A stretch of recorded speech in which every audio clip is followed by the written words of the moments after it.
দেখো বড় বড় একটু পিস নিয়েছি, বড় একটু পিস নিলে সুবিধা হয় চাপের জন্য, চাপ চাপ।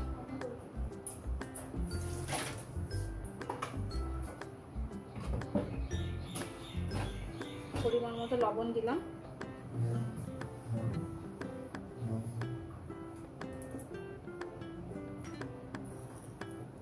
অল্প চিনি,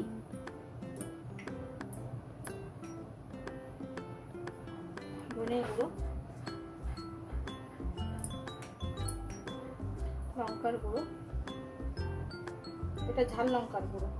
আমি পরে একটু কাশ্মীরি মির্চ অ্যাড করব, তাতে কালারটাও খুব সুন্দর হয়, পুরো রেস্টুরেন্টের মতন। আর এটা হচ্ছে আমার হোমমেড বিরিয়ানির মশলা, যেটা আগেই লিঙ্কে দেওয়া আছে, তোমরা চেক করে নিতে পারো। এরপর আদা রসুন আমি বেটে রেখেছি একসাথে, সেইটা 2 চামচের মতো দিলাম। এটা শুধু পেঁয়াজ বাটা, পেঁয়াজ বাটাটা ওই 3 চামচ মতো দিলেই হয়ে যাবে। এরপর দেখো গোলাপ জল, যেহেতু এটা মোগলাই রান্না,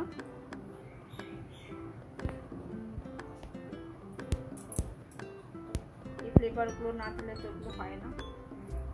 কেওড়া জল আর অল্প মিঠা আতপ।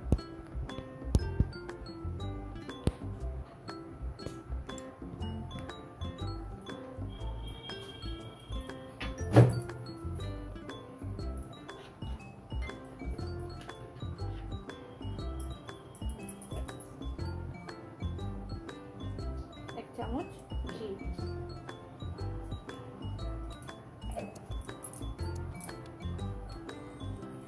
আর টক দইও 4 থেকে 5 চামচ।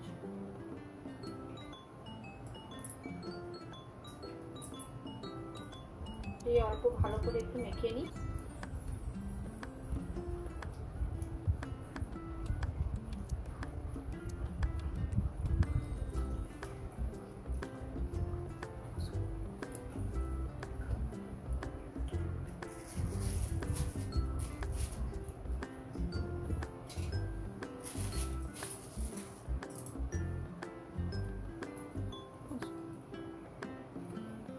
এই কাজু বাদামগুলো একটু বেশিই লাগে, কাজু বাদামটা, কাজু বাদাম, একটু পোস্ত,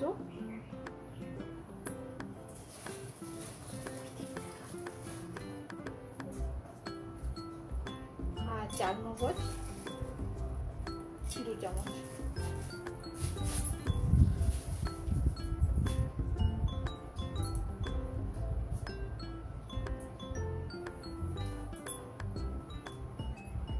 একটা মিহি পেস্ট করে নেব। এই যে মিহি পেস্টটা যেটা দেখালাম, কাজু, চারমগজ, পোস্ত, এটাও দিয়ে দিতে হবে। দাঁড়া অল্প জল দিয়ে,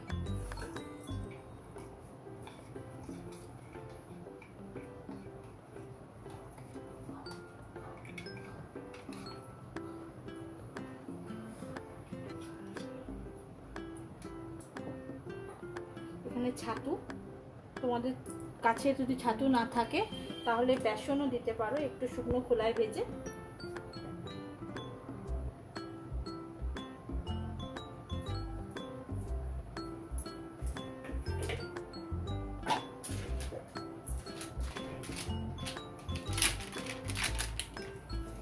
আর একটু গুঁড়ো দুধ, এটা দিলে দারুণ লাগে খেতে।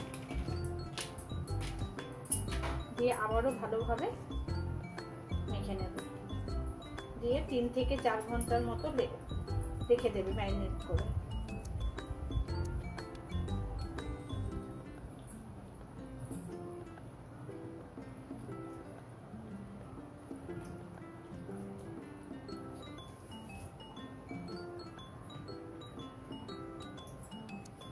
চাপা দিয়ে কিছুক্ষণের জন্য রেখে দিলাম ফ্রিজে।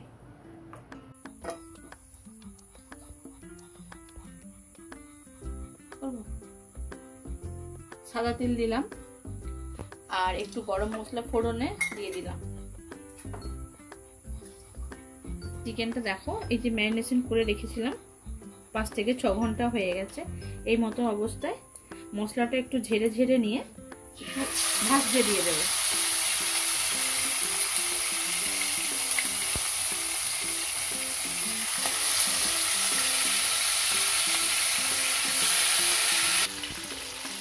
এই যে দেখো লাল লাল যেমন হয়েছে ভাজা, সেভাবে একটু ভেজে নেবে। এই যে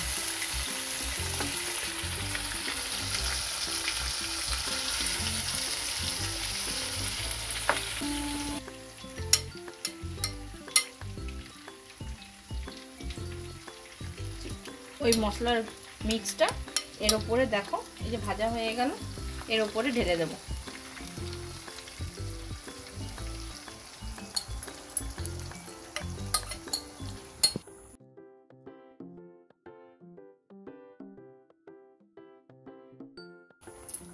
কালারটা ভালো আসার জন্য একটু কাশ্মীরি মির্চ এবার আমি দিলাম, অ্যাড করলাম। তখন বলেছিলাম না পরে অ্যাড করব।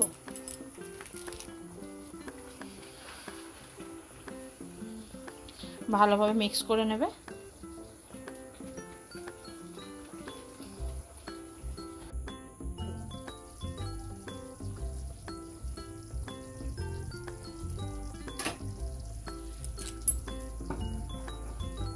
এইভাবে গ্যাসটা একদম লো ফ্লেমে এটা রান্না করতে হবে।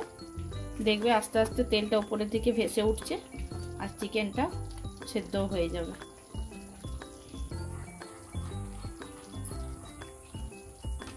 এরকম অবস্থায় নামিয়ে নিতে পারো, বাট বিরিয়ানির সাথে খাওয়া হবে তো আর একটু আমি গ্রেভিটা একটু ট্রাই করব। এটা তোমরা রুটি, পরোটা, লাচ্ছা যে যার খুশিভাবে খেতে পারো, খুব ভালো লাগবে এই অবস্থা। তো